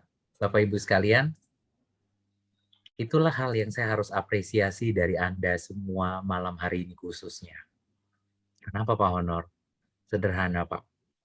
Kalau tadi Anda lihat di beberapa video yang saya tayangkan tadi Bapak Ibu sekalian, poin pentingnya adalah orang yang upskilling intinya. Setuju nggak Bapak Ibu? Anda malam ini datang di Zoom kelas seminar bisnis bersama dengan Quick Yanggi School of Business dipandu sama Pak Kaprodi kita, Pak Said Klana yang begitu suportif untuk kita semua, itu adalah dalam rangka sedang upskilling sebenarnya. Setuju nggak Bapak Ibu sekalian? Yang sebenarnya sedang mengajak Bapak Ibu sekalian untuk tidak sekedar menjalankan operational system yang day by day, yang daily routine aja. Itu iya akan berjalan Bapak Ibu. Tapi ingat loh Bapak Ibu sekalian, pada akhirnya nanti itu udah nggak cukup lagi. Dibutuhkan sesuatu yang tidak hanya sekedar yang daily routine yang sebenarnya mesin bisa menggantikan. Tapi butuh yang namanya innovation, butuh yang namanya creativity, dan juga insight, ideas, yang itu semua hanya bisa dimiliki oleh Anda semua Bapak Ibu sekalian. Setuju ya? Karena robot nggak bisa punya itu Bapak Ibu. Dan itu kabar baiknya. Pak, terus gimana dong Pak sama nasibnya engineer saya tuh Pak? Para mekanik-mekanik saya itu gimana? Bapak Ibu, ini sering ditanyakan, di mana saya sering banyak men-sharing di korporasi. Gimana Pak nasibnya? Sebenarnya Bapak Ibu kita nggak perlu khawatir dengan disrupsi yang terjadi seperti ini. Karena hilang satu pekerjaan, akan ada pekerjaan baru sebenarnya. Setuju nggak Bapak Ibu? Coba contohnya Bapak Ibu. Dulu mana ada yang namanya Instagram photographer? Sekarang ada itu profesi itu. Betul ya Pak ya? Goyang TikTokers itu ada loh Bapak Ibu sekalian yang sekarang itu dia jadi profesi itu. Yang misalnya Pak Fahmi itu ternyata followersnya itu udah jutaan tuh ya. Dia mungkin udah nggak sempat lagi goyang gitu ya. Ternyata ada orang yang bantu goyangin loh Pak. Yang ternyata itu bisa punya nilai jual gitu loh. Itu contoh Bapak Ibu sekalian. Artinya yang saya mau katakan sama Anda Bapak Ibu sekalian, ada pekerjaan yang memang hilang tadi kalau Anda lihat di video McKinsey. Tapi sebenarnya ada pekerjaan baru yang sedang menanti. Yang menjadi tantangan kita apa di sini Bapak Ibu kebanyakan? Khususnya orang-orang lama itu kira-kira. Pak Subagia, Pak Yosep, apa kira-kira Pak? Khususnya tim kita yang lama di korporasi kita itu Pak. Adaptasi Pak. Oke, Ya, Pak Fahmi ada. Iya, gimana Pak Yosep? ya, Pak Fahmi dulu nggak apa-apa Pak. Silakan. Adaptasi Pak. Adaptasi ya. Oke, adaptasi. Very good Pak Fahmi. Pak Yosep, monggo Pak. Kalau saya di samping adopt juga adapt. Jadi beradaptasi, terus juga beradaptasi dengan apa yang terjadi sekarang. Kita juga mengadopsi apa yang baru ya, khususnya Very good, Pak. Digital. Sama adapt. Adapt itu perlu Pak. Kita mesti mahir untuk siap masuk ke dalam era digital. Kalau menurut saya gitu Pak. Wow, keren banget ya jawabannya ya. Nah, artinya ya kita perlu memang mengadopsi itu, beradaptasi, dan kita juga benar-benar harus ahli di bidang itu. Betul ya Pak? Ya tentu dengan terus belajar dan belajar. Wow, ini yang keren banget. Thank you Pak Yosep, Pak Fahmi. Nah, Bapak Ibu sekalian, maka dari itu ini PR-nya kita semua sebenarnya Bapak Ibu sekalian untuk bisa mengelola dengan lebih baik di masa yang akan datang. Ya, karena apa? Meskipun ini kan janjinya pemerintah nih, betul Bapak Ibu sekalian ya, dengan dikasih vaksin pasti akan beres. Tapi Anda lihat, ini kejadian kayak di India. Sekarang sedang lagi pelan-pelan, ya mudah-mudahan tidak separah seperti India sih. Ternyata nggak menjamin, betul ya Bapak Ibu ya? Buktinya meledak lagi. Nah, Bapak Ibu sekalian, kita belajar gitu loh, dari pengalaman-pengalaman negara yang ternyata meskipun sudah divaksin nggak ada jaminan gitu loh. Kita perlu cepat belajar untuk melangkah buat perubahan. Karena kalau enggak yang terjadi adalah Bapak Ibu kita hanya sibuk ada di jalur merah ini dan kita sering menyalahkan keadaan, menyalahkan pemerintah, menyalahkan keadaan, menyalahkan COVID. Tapi di sisi lain ada bisnis-bisnis yang lain yang bisa menjadikan ini sebagai peluang buat mereka untuk berkembang. Betul Pak? Seperti apa Pak peluang-peluang yang berkembang itu? Ya, kalau kita tetap hanya menjadi orang-orang yang merasa bahwa saya adalah korban dari COVID, Bapak Ibu, ya nggak heran Bapak Ibu, lama-lama kita juga akan mengalami masa-masa yang berat ini. Beberapa minggu yang lalu saya dikontak sama teman saya orang konsultan besar Bapak Ibu sekalian. Dia cukup sedih sih, yang ternyata dia harus memutuskan menutup usahanya. Waduh Pak, saya bilang kenapa? Iya Pak, kita belum ada sales sampai sekarang katanya seperti itu. Jadi nggak ada kemampuan untuk melanjutkan. Akhirnya pilihannya adalah tutup. Bapak Ibu, mungkin aja itu bisa terjadi sama korporasi kita, perusahaan kita, bisnis kita kalau kita tidak buat perubahan. Nah, pertanyaannya adalah krisis sedang terjadi saat ini. Ya, apa yang mesti kita lakukan? Ya, sedangkan AI itu sebenarnya sudah ada di depan mata, bukan di depan mata kita, udah ada dalam di hidup kita. Apa buktinya Pak Honor? Sederhana aja Pak, yaitu handphone Anda ini. Betul ya Bapak Ibu sekalian? Itu semua isinya AI semua itu. Yang bisa menolong kita, bisa membantu dan memudahkan pekerjaan kita. Dan ini yang saya sebut Bapak Ibu sekalian sebagai digital transformation. Nah, tugas kita adalah bagaimana kita tidak memusuhi ini, tapi kita bergandengan tangan dengan perubahan digital yang terjadi ini, dan kita mengajak sama-sama, yuk bisa memudahkan pekerjaan kita. Nah, kenapa? Karena kita sudah bergeser, Pak. Eranya itu sudah disruption. Disruption ini kita tahu, Pak, yaitu ketika orang sibuk berinovasi, inovasinya belum selesai, tiba-tiba udah nggak kepake. Itulah disruption begitu kejam sekali, Pak. Maka ada sebagian yang menyebutnya ini adalah VUCA, volatile, ya kan, terus juga uncertain, complex, dan juga ambigu. Nah, Bapak Ibu sekalian, nah kalau itu di konteksnya sebagai human resource, apa sih yang terjadi, Bapak Ibu sekalian? Sebenarnya ada begitu banyak pergeseran, guncangan, disruption itu guncangan ya Bapak Ibu ya. Ini saya adaptasi dari buku Digital HR Strategi yang terbaru, Bapak Ibu sekalian. Di sana dikatakan bahwa human resource sebagai HRD atau ada sebagian menyebutnya human capital itu harus ke depan itu bisa menjadi sebagai HR itu bukan lagi administratif. Kita selama ini tahu ya HRD begitu ya Pak ya. Absensi, betul ya Pak? Yang butuh swab berapa orang gitu ya Pak ya, selama ini ya. HRD kayaknya nggak jauh-jauh dari begitu, betul nggak Pak Dimas? Kadang-kadang gitu. Itu udah nggak cukup Pak. Tugasnya HRD itu bukan yang kayak begituan lagi, tapi harus bisa profit center. Yaitu apa? Di mana bisa creating value to business, customer, and investor. Emang hubungannya apa Pak? Ya, Anda bisa menjelaskan kepada para investor, orang yang akan memberikan dananya, menyuntikkan dananya, dan pasti ketika BOD meeting dengan para investor itu, HRD itu harusnya menjadi seorang partner di sana. Ngapain di sana Pak? Menjelaskan bahwa ini loh performance planning kami selama 5 tahun ke depan. Kira-kira masa depan perusahaan ini akan dibawa kemana? Dengan strategi seperti apa? Artinya apa? Dia mencoba menjadikan setiap karyawannya itu punya semacam experience yang baik dan yang terbaik. Dan ini tentu kita belajar dari contohnya dari Gojek, Bapak Ibu sekalian. Mereka itu adalah data driven HR-nya itu sangat luar biasa sekali. Nanti Anda bisa cek di YouTube, banyak sekali videonya tentang digital HR yang Gojek sudah lakukan, Bapak Ibu sekalian. Dan ini sebenarnya sebuah teguran buat HR yang masih jadul sebenarnya. Nah, di 4.0 yang menuju 5.0 ini, Bapak Ibu sekalian, modelnya itu ya sudah bergeser. Jadi udah nggak bisa lagi kita paksakan cara-cara lama dan model-model kerja yang lama, Pak. Yaitu ya pasti harus ada perubahan budaya. Betul ya, Pak? Yang dulu budayanya mungkin adalah budayanya disiplin, datang tepat waktu. Ya itu dulu Pak, waktu sebelum COVID. Sekarang mungkin Anda nggak bisa lagi Pak datang ke kantor gitu, karena itu menjadi klaster baru nanti.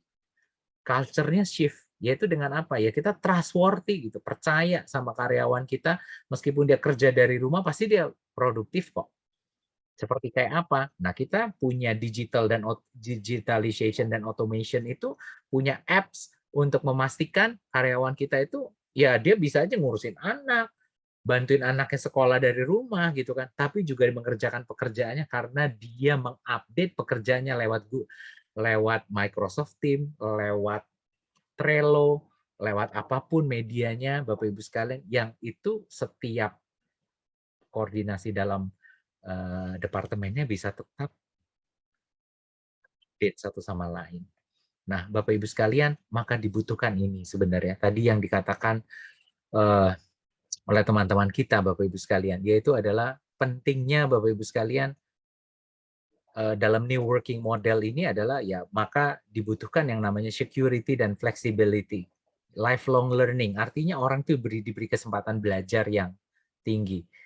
Nah, sekarang ini karena kita itu bisa belajar dari manapun, Anda bisa lihat tuh orang itu bisa belajar di kereta, bisa belajar di jalan, dengan menggunakan media YouTube ataupun apps yang ada baik perusahaannya berikan atau dia kerjasama sama pihak ketiga. Contohnya kayak Ruang Guru itu ada yang namanya Ruang Kerja. Nah itu yang saya tahu itu mereka juga kayak Pertamina itu mereka kerjasama tuh. Sehingga orang bisa belajar. Atau dengan Udemy ada beberapa yang juga menggunakan atau skill. Sebenarnya ada banyak bahkan yang dari luar negeri juga ada ya. Nah Bapak Ibu sekalian, harusnya kita juga bisa nih sebenarnya Pak Said ya. Quick Yangi. Quick Kian Learning Center gitu ya. Nanti Pak Dimas sebenarnya bisa terus update meskipun sudah lulus S2 gitu ya Pak ya. Tapi saya tetap bisa terupdate dengan informasi apa. Nah, ini yang disebut sebagai lifelong learning. Di mana setiap orang itu mendapat kesempatan gitu loh. Terus terupdate meskipun saya sudah lulus S2 dari Quick Kian. Nah, maka employment insurance ini penting. Working time yang fleksibel. Jadi nggak ada yang namanya batasannya 9 to 5 Bapak Ibu sekalian. Dan tentu security employment account ini juga penting dijaga. Apalagi kemarin ada hot issue yang data bocor gitu kan. Ini kan penting Bapak Ibu sekalian, harus kita waspadai. HR itu punya tanggung jawab. Nah, Bapak Ibu sekalian, maka apa sih yang harus kita lakukan? Ini jawabannya Bapak Ibu sekalian. Transformasi yang harus kita lakukan apa Pak Honor? Ini jawabannya Pak. The fast changing uncertain world. Jadi kita harus cepat buat perubahan itu. Kenapa? Karena kita sudah mengalami yang namanya VUCA. Volatile, uncertain, kompleks, dan ambigu. Ya, ini contoh misalkan case-nya ya, kadang-kadang ada orang marketing ya pasti di sini. Pak Dimas ya contohnya Pak di retail ya Pak ya. Nah, kita lihat price itu kan fluktuasinya kencang sekali, betul ya Pak ya? Berubah gitu, baru kita rubah udah ganti lagi gitu kan. Nah, apa yang bisa kita lakukan sebenarnya kan gitu kan? Nah, di sini penting kita harus bisa memahami gitu loh, pola-pola apa saja yang bisa aja terjadi perubahan, dan kita tentu bisa harus cepat beradaptasi dengan kondisi yang ada ini. Maka jawabannya mengatasi VUCA itu, yaitu dengan VUCA juga. Apa itu Pak?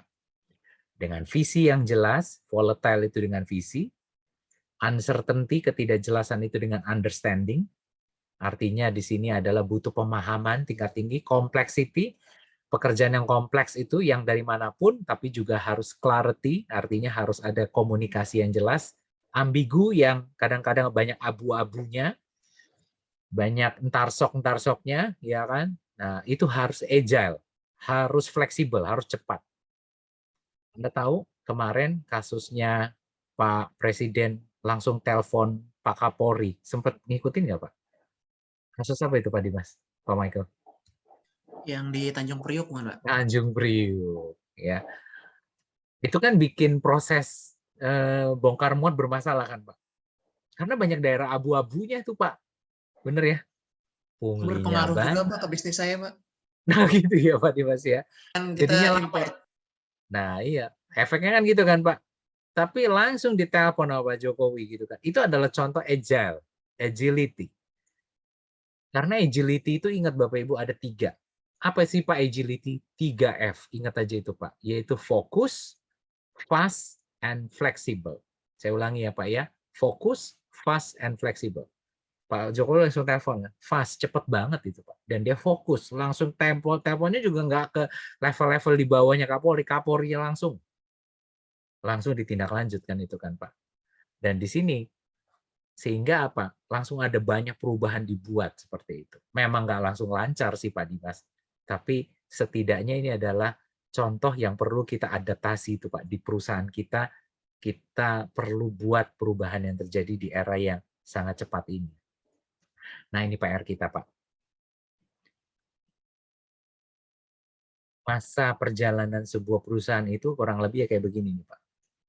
Yang menjadi PR itu yang titik-titik ini nih Pak. Ya, manusia sih tetap jalan aja gitu Pak hidupnya. Ekspektasi kita bisa hidup nih Pak. Tapi Bapak Ibu sekalian perhatikan, ketika perusahaan yang tidak beradaptasi dengan teknologi, apa yang terjadi Pak? Akan menurun, akan hilang. Tapi bagaimana dengan mereka yang mau beradaptasi dengan tech company? Dia bisa menjadi dekakorn. Maka Anda ingat dengan peristiwa yang baru-baru ini terjadi Pak? Ya, mereka ini Pak akan menjadi the new Alibaba, the new Amazon. Siap-siap nih Bapak Ibu sekalian. Tapi ini biasanya buat UMKM ini jadi ancaman nih. Ancamannya apa Pak? Kalau yang mereka mau berjalan sendiri. Tapi kalau seandainya join sama mereka sih baik-baik aja gitu loh Pak.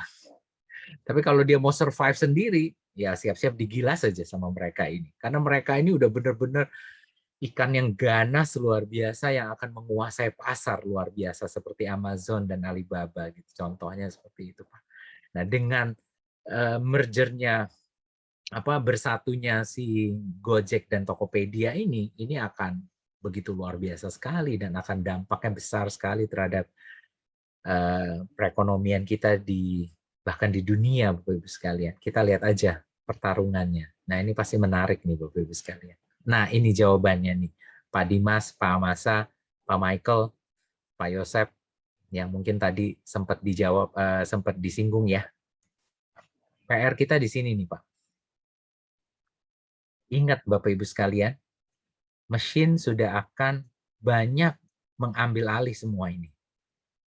Kenapa harus kita banyak pindahin ke mesin aja? Karena itu semua jauh lebih efisien. Betul nggak, Pak? Kalau Anda paksain kasih ke manusia, bisa aja sih, Pak. Tapi satu, lebih lama. Dua, banyak salahnya. Tiga, ketika ditegur, dia pakai tersinggung. Betul, Pak? Tapi kalau Anda marahin mesin, nggak perlu tersinggung, Pak. Tenang aja gitu kan. Bedanya di situ. Nah, human, bagaimana dengan human-nya, Pak Honor? Inilah yang kita geser, Pak, sebagai HR itu. Paradigm shift-nya itu di sini, sebagai organisasi, Pak. Kita mengajak manusia-manusia, human capital kita itu untuk lebih baik di part yang sebenarnya melatih diri mereka itu untuk lebih kreatif, kerja yang produktif, kerja yang fleksibel, bisa menciptakan sebuah pengalaman yang wow, yang efek, innovation driven-nya yang sangat tinggi. Nah, inilah kita harus bekerja sama antara, makanya Pak, 5.0 ini menjadi suatu yang sangat penting sekali, human to digital. Jadi artinya kita harus kerjasama tuh, Pak. Kampus ini juga sama sebenarnya. Kalau kita tidak berusaha untuk saling menggandeng teknologi itu, kalau misalkan tetap paksain dengan model lama, kita mungkin akan tertinggal. Ya, kuncinya di sini, yaitu key success factor transformation journey itu gimana, Pak? Jawabannya ada di part ini, Bapak Ibu sekalian. Ada sense of urgency, artinya sudah nggak punya banyak waktu, harus segera saat ini juga. Dan itu dimulai dari top, Pak, top leader. Jadi kalau suruh dimulai dari para manajer supervisor, ya berat pasti. Bukan nggak bisa, tapi lebih berat. Tapi kalau mau dimulai dari top leader, dari CEO-nya, itu dampaknya akan sampai ke bawah cepat, Bapak Ibu sekalian. Dan juga challenge-challenge yang ada, informal leader, termasuk juga new X, yang tadi yang kata Pak Yosef bilang ya, adoption, kita harus mengadop dan ready to change, dan itu akan memberikan impact yang luar biasa terhadap kesuksesan bisnis kita. Nah, inilah key sukses faktor kita yang harus kita miliki, Bapak Ibu sekalian. Kalau mau disederhanakan, jawabannya cuma dimulai dari sini kok, Pak, organisasi terkecil. Apa itu, Pak?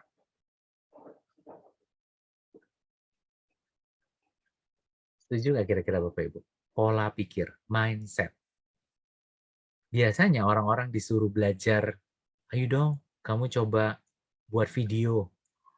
Aduh Pak, berat, susah ngekat-ngekatnya. Anda pernah sering dengar kayak gitu ya, jawaban-jawaban gitu ya Pak ya? Atau misalkan ada orang tua murid yang, anak kita yang dikasih tugas sama gurunya buat video. Wow, biasanya bapaknya yang ngomel gitu ya, atau ibunya yang ngomel. Ini heran ya sekolahan ya. Ada aja gitu kan ya, tugas bikin repot banget, udah kerjaan gue banyak gitu kan. Padahal Bapak Ibu, sebenarnya kalau orang tuanya mau belajar sedikit, sebenarnya itu oke loh. Betul Bapak Ibu? Dan sekarang ini jauh lebih gampang lagi sebenarnya dengan dibandingin kalau Anda misalkan pakai apa itu Pak namanya Pak? Apps yang zaman yang dulu itu Pak. Yang kita tahu tuh apps yang cukup sulit belajarnya itu Pak. Photoshop. Sekarang udah ada Canva, Anda bisa gampang banget Pak. Dulu pakai Photoshop tuh setengah mati belajarnya. Nah, kita lihat itu sekarang tinggal mindset aja sih, Anda mau berubah atau tidak. So, are you a game changer atau Anda hanya player? Nah, ketika Anda para leader-leader di S2 ini, Bapak Ibu sekalian yang belajar malam ini, saya mengajak Anda, ayo jadilah game changer. Jangan hanya jadi pemain saja, tapi Anda yang menciptakan permainan itu. Ini tantangan buat kita, Bapak Ibu sekalian. Maka tugas kita PR di sini, Bapak Ibu. Jangan overthinking, tapi Anda harus enjoy dalam hidup Anda. Betul, Pak? Mindful beda loh sama mindful. Mindnya full, kepalanya penuh, overthinking, gitu, stresan gitu ya. Maka lebih mindful artinya lebih tenang, hadir, enjoy. Ya, ini penting. So, segalanya udah berubah, maka kita perlu reorganize, Bapak Ibu sekalian, segala sesuatunya itu. Semua aspek kita reorganize. Meskipun Anda harus work from home, betul ya Bapak Ibu sekalian ya, meskipun harus juga handle anak-anak Anda, tapi juga tidak ada alasan bahwa Anda tidak bisa bekerja dari rumah. Remote working. Buktinya Anda bisa kuliah dari rumah. Untuk membuktikan remote studying juga bisa, Bapak Ibu sekalian. Dan ini kita buktikan. Dan kabar baik yang mungkin nggak terlalu baik juga, Bapak Ibu. Ternyata kuliah ini kayaknya bakal lanjut terus sampai akhir tahun ini ya Pak Said ya. Kuliah online ini akan terus nih, kayaknya sampai akhir tahun ini. Itu menurut data yang saya baca dari Harvard Business yang terbaru itu, Bapak Ibu sekalian, prediksi pandemi kali ini adalah paling cepat itu adalah awal 2022. Setidaknya 2022 akhir. Jadi pandemi ini bisa makan waktu 5 tahun. So, kita harus prepare for the worst. Setuju nggak, Pak? Saya nggak nakut-nakuti, Bapak Ibu sekalian. Tapi kita harus siap dengan hal ini. Kalau begitu, apa yang mesti saya lakukan dan Pak Honor supaya saya bisa lebih siap gitu kan ya. So, Bapak Ibu sekalian, kita harus mulai biasakan dengan hal ini, Bapak Ibu sekalian.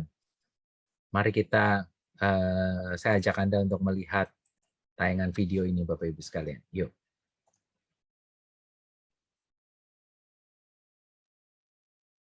Welcome to the new normal.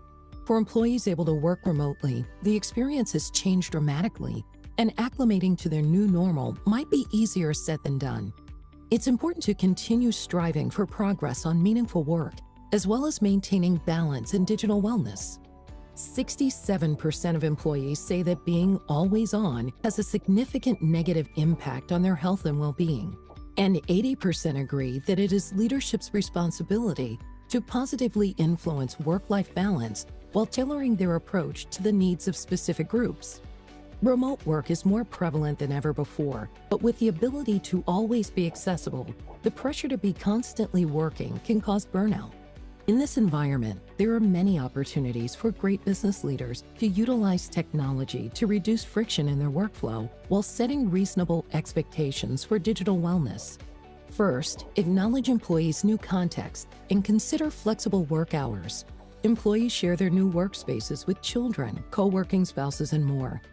People are facing huge challenges in meeting both life and work commitments in specific time periods, and so the 9-to-5 work world is dying. Embracing flexible schedules lets employees focus on meeting issues when they happen, whether they are work challenges or home commitments. Second, just like in the office, enable regular breaks to give employees the opportunity to catch up on work and life. Finally, make sure employees are set up for success with any new technology. Regular scheduled communication can help employees understand the technology at their disposal to achieve individual progress and advance projects with as little complication as possible. Working remotely brings unique challenges to the workplace, but understanding and clear communication can make it a powerful tool for enterprising businesses everywhere. Oke.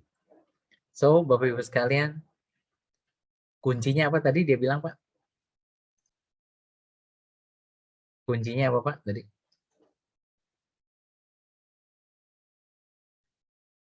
Perlu apa, Pak? Komunikasi sebenarnya. Betul ya, Pak ya?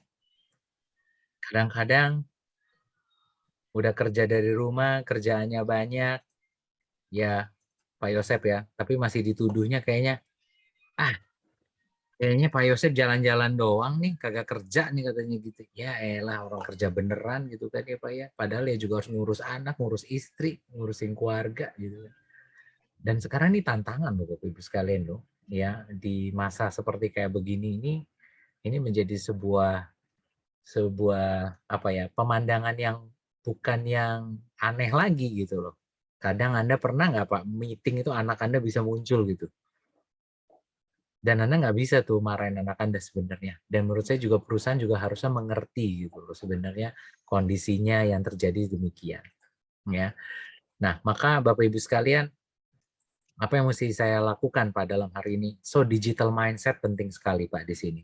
Artinya apa sih Pak? Agile thinking dan juga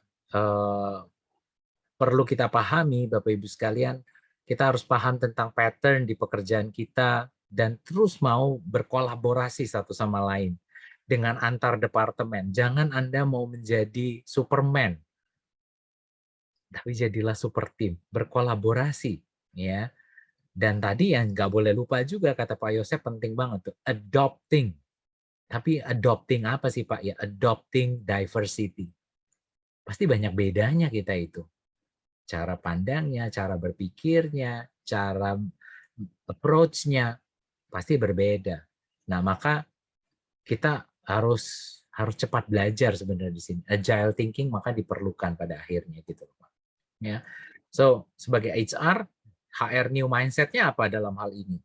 Ya, dalam hal ini poin pentingnya adalah Bapak Ibu sekalian, shifting HR mindset ini adalah bagaimana mereka bisa mendrive experience over proses dan juga menjadi partner yang baik. Poin pentingnya adalah di situ, Pak. Artinya adalah menjadi partner yang mengkomunikasikan perubahan apa yang terjadi di internal perusahaan.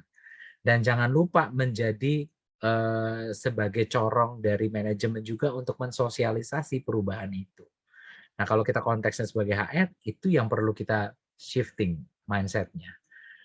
Dan ya adapt or die, itu prinsip yang harus kita ingat Bapak Ibu sekalian. Maka tadi kita udah bicara agility, innovation, dan adaptability, ini sangat dipentingkan, adaptation. Terakhir Bapak Ibu sekalian, maka apa itu adaptation for strategies for HR? Sebagai human resource, nggak boleh lupa nih Bapak Ibu sekalian. Mulai sekarang, yang perlu diadaptasikan adalah hal-hal ini. Yang model-model tradisional itu mesti diganti.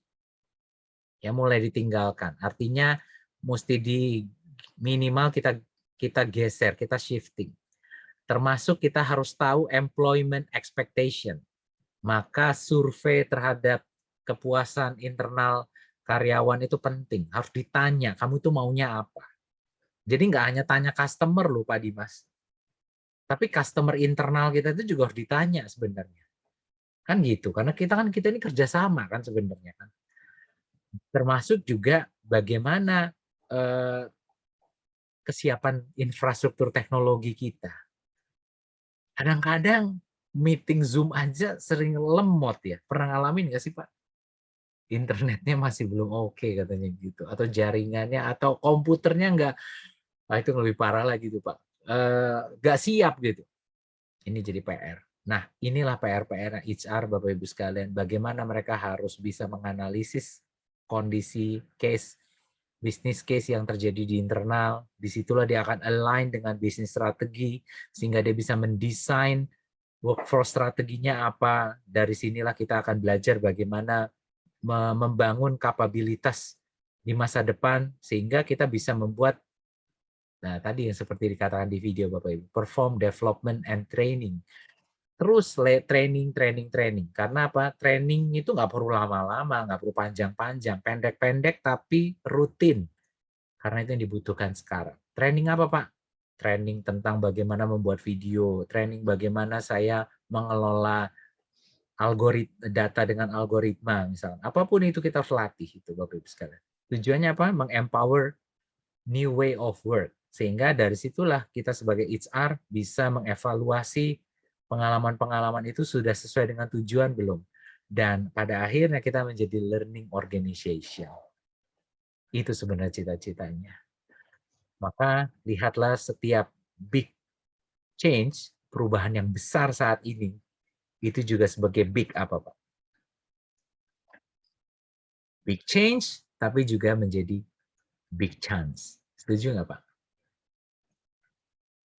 Perubahan yang besar, tapi itu juga jadi kesempatan yang besar juga buat kita. Pilihan ada di tangan kita. Anda mau yang mana Bapak Ibu? Dan ingat kata Heraklitus bilang, yang konstan itu cuma perubahan. Maka nggak usah takut sama perubahan itu sendiri. Ya. Maka Bapak Ibu sekalian, nanti Anda tinggal bisa baca sendiri. Poin penting yang terakhir yang saya mau katakan adalah Anda juga harus rubah bisnis model Anda, Bapak Ibu sekalian. Dan juga kenali customer Anda, customer internal maupun eksternal Anda, Bapak Ibu sekalian. Dan jangan lupa Bapak Ibu sekalian, collaboration itu menjadi penting ya, karena dengan collaboration itu akan mencapai sebuah growth yang terbaik Bapak Ibu sekalian. Itu poin pentingnya. Oke, adaptasi, dengan kita mau beradaptasi Bapak Ibu sekalian, tentu kita akan mencapai yang terbaik dari bisnis kita sehingga SDM kita bisa lebih siap untuk berhadapan dengan perubahan disrupsi yang terjadi saat ini. Semoga Bapak Ibu sekalian Anda dapat insight-nya malam hari ini. Belajar sesuatu Bapak Ibu malam ini?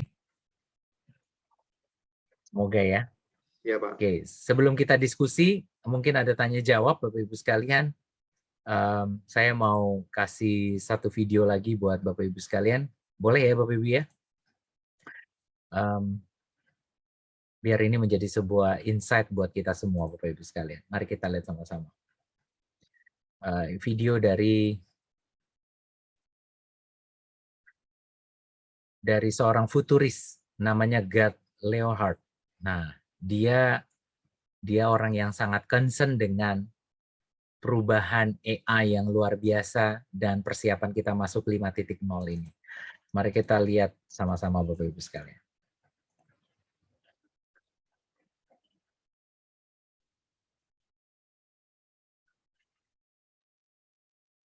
The future. Are you excited or are you worried? Because the next 20 years will bring more change than the previous 300 years. Technology is rebooting the very idea of work. How we work, when we work, where we work, and sooner or later, why we work.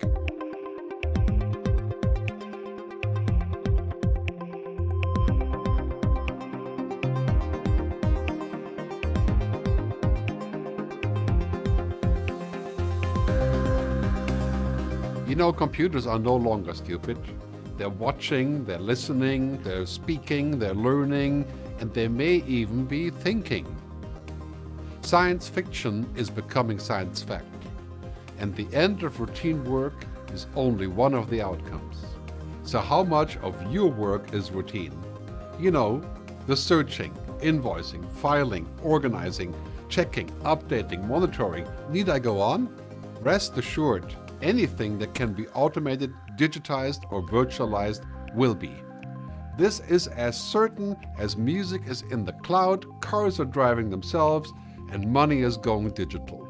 Automation is reducing the need for road and manual labor everywhere. And smart machines will soon do the knowledge work as well. Blue collar, white collar, whatever color your work is, it is going to be disrupted. Over the next 15 years, every technological limitation will virtually vanish. Imagine virtually unlimited processing power, global access to real-time data, machines that can move around like we do, quantum leaps and battery technology, and then even faster breakthroughs in artificial intelligence and deep learning. Clearly, competing with such powerful machines on their turf has no future. Working like a robot has no future. Learning like a robot has no future. It's a recipe for permanent unemployment. When artificial intelligence meets human intelligence, it's the end of routine as we know it. But take heart. This is not the end of our jobs. It's not the end of our work. It's not the end of our purpose. Rather, a new age of human-only work is beginning. Let's be honest. Few of us enjoy menial work and boring routines, even if we may like the security that comes with jobs like this. You know, increased automation is a certainty in all industries, but very few jobs are 100% automatable, 100% routine. Humans can easily deal with unforeseen events, complex challenges requiring judgment, intuition, and improvisation. Whatever is easy for a computer is hard for humans, and vice versa. This will be true for the foreseeable future. Yes, there is a life beyond automation, but only if we are prepared and if we work together. Only if governments start to plan for the kind of education and training we need, and provided we can have a serious conversation about if and how we should tax automation, and what a universal basic income may look like.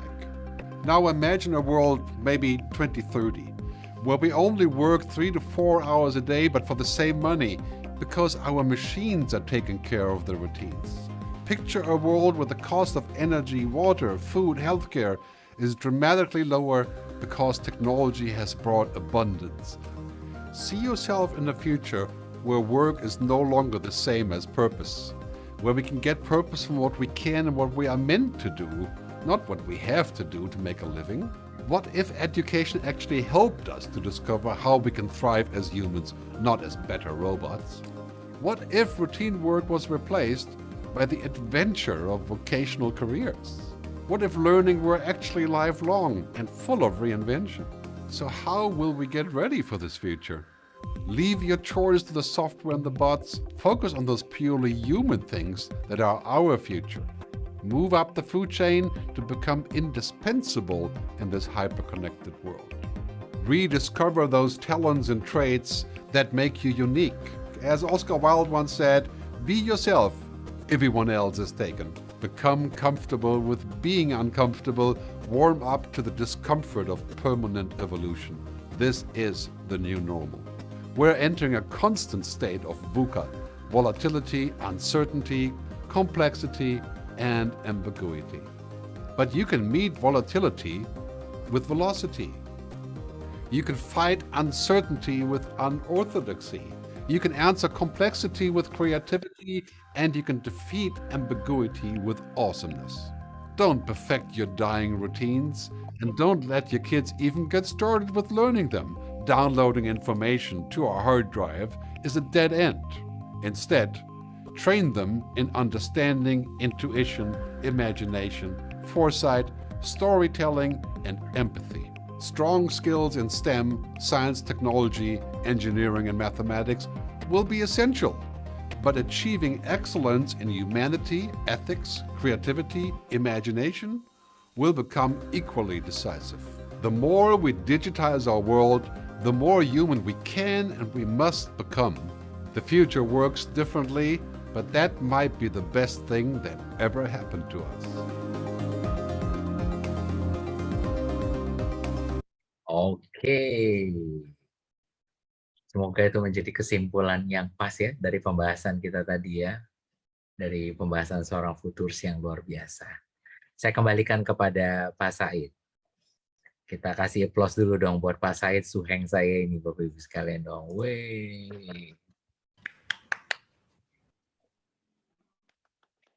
Monggo Suheng. Terima kasih Bro Honorus yang sudah memberikan pencerahan ya, memberitahu jalan baru yang akan sampai ke depan dan lebih cepat dan tidak tersesat gitu loh. Jadi jangan sampai lebih cepat dan tersesat, tapi Bro Honor sudah menyampaikan yang lebih cepat dan tepat. Nah, jadi kalau dulu biar lambat asal selamat itu kayaknya udah nggak pas ya. Sekarang biar cepat asal selamat. Nah, Bro Honor tadi sudah memberikan bagi Bro dan Sis semua insight ya untuk menginspirasikan jalan dari apa yang akan terjadi ke depan. Saya kira itu mungkin satu pelajaran yang penting ya untuk kita ingat. Nanti akan melangkah, mungkin itu nggak lama lagi ya, 2-3 tahun lagi, dan COVID ini itu silent shock kalau dalam bahasa Jawanya itu ya, shock itu kejadian yang besar, dan itu benar dia tahu-tahu sudah merubah sesuatu itu dengan sangat dramatik tanpa pernah disiapkan. Saya kira oleh banyak pihak dia tidak siap untuk menduga perubahan ini. Ya. Jadi itu satu pelajaran penting bahwasanya Bro dan Sis juga nggak tahu 10 tahun lagi ke depan itu ada nggak salient shock yang seperti COVID. Tapi kita berharap salient shocknya jangan yang menakutkan kayak COVID gini ya. Salient shock tapi yang menyenangkan, yang nanti bisa mengubah pola pikir dan lain-lainnya. Nah itu kita nggak tahu, tapi belajar dari sekarang ini benar sekali dia sudah mengalami perubahan yang bergeser lah pola pikir, lain-lain pola kerja dan lain-lainnya. Nah mungkin 5-10 tahun lagi juga akan ada terjadi itu, tapi sekarang sudah belajar ya. Jadi Bro Honor tadi sudah memberikan arahan jalan yang cepat dan tepat. Nah karena itu saya kira kita perlu aplaus buat dosen tamu kita ini ya Pak Honorus nih. Saya sudah merubah latar belakang itu menjadi ikan-ikan yang tampaknya berenang lebih menyenangkan gitu ya. Itu ikan real itu adalah ikan di kampung saya di kolam keluarga. Nah, ikan mas jadi di atas gunung, kira-kira gitu. Mungkin sebelum buat obat kangen. Sebelum ditutup, kalau ada yang mungkin saya berikan kesempatan bertanya mungkin satu orang saja. Ini Pak Honorus, mohon maaf beliau setelah ini ada kesibukan lagi. Nah, yang harus dituntaskan. Nah, inilah perubahan tadi dari era disruption ini. Jadi harus 2 tangan, 2 kaki, 1 kepala. Nah, itu kalau digabungkan jadi 5. Kalau dia menjadi dimultiplier kan 2 itu tambah 5 bisa 20-an. Jadi agak macam-macam aktivitas gitulah ya. Boleh mungkin kalau ada yang ingin memberikan komentar atau pertanyaan, satu saja. Oke, Pak. Ya, silakan. Oke, makasih. Saya mau sebenarnya diskusi atau mungkin bisa aja nanti diskusinya bukan cuma feedback-nya dari Pak Honorus saja, tapi mungkin bisa dari teman-teman juga. Yang pertama adalah tadi udah dijelaskan bahwa kita sudah masuk ke era digital, ya, ke era digital dan juga semua harus berubah gitu loh. Sempat kemarin ya ngobrol sama teman saya, kan kita anak-anak kita mau kuliah nih sebentar lagi gitu. Dia bilang gitu loh, wah berarti kita mesti memikirkan anak kita nanti kuliah di fakultas apa ya gitu. Karena nanti ini menentukan apa yang akan mereka lakukan di 10 tahun ke depan. Karena di 10 tahun ke depan ini, contohnya nih dia bilang gitu. Contohnya adalah sekarang kita lihat aja nih perusahaan pesawat sekarang lagi di ujung tanduk gitu loh. Berarti mungkin bisa aja fakultas Dirgantara ya, teknik Dirgantara ya, itu nanti bisa aja berubah gitu loh. Karena memang peminatnya akan turun. Jadi kita mesti hati-hati, dia bilang gitu. Nah, berangkat dari situ saya berpikir bukan cuma dari sisi pendidikan saja yang mungkin bisa berubah gitu loh, secara total sistemnya atau kurikulumnya atau apalah gitu. Tapi juga dalam hal rekrutmen di HR. Karena nggak tahu mungkin 10 tahun ke depan lagi, karena semuanya sudah otomasi, ya kan? Artinya mesti ada satu roadmap baru ke depan bagaimana cara merekrut sesuai dengan era otomasi tersebut. Nah, itu saya minta pendapat dari Pak Honorus. Terus yang kedua adalah kalau kita bicara mengenai era otomasi, kita kan diminta untuk apa tadi ya, fast action ya, fast action in uncertainty world, kira-kira seperti itu ya. Kalau kita mungkin yang sudah punya pendidikan S1 minimum atau sekarang lagi mengambil S2, kita bisa coba beradaptasi dan adapt dan juga bisa adapt dengan hal tersebut gitu loh. Tapi bagaimana dengan orang-orang yang tidak mempunyai pendidikan tinggi? Contohnya yang sekarang ada di pabrik itu mereka seorang worker, operator, dan lain-lain gitu. Ini saya coba mengajak teman-teman untuk berpikir kalau umpama kita jadi tim Kementerian Tenaga Kerja deh, apa yang harus kita lakukan dengan mereka? Mereka tuh sebenarnya pasti mau belajar gitu, tapi mereka tidak punya fasilitas, mereka tidak punya edukasi yang mumpuni, sehingga pada era digital nanti, atau mungkin dari sekarang ya udah mulai pelan-pelan, mereka akan terkikis dan mereka tidak bisa berbuat apa-apa. Dan kalau kita lihat, Indonesia ini rakyatnya 260 juta kalau nggak salah. saya yakin bahwa banyak sekali orang yang masih memiliki low education, di mana dia mungkin bekerja sekarang, tapi kerjaannya adalah kerjaan yang sifatnya nantinya akan digantikan dengan mesin. Nah, itu sih Pak yang mungkin kita bisa bahas malam ini. Thank you, Pak.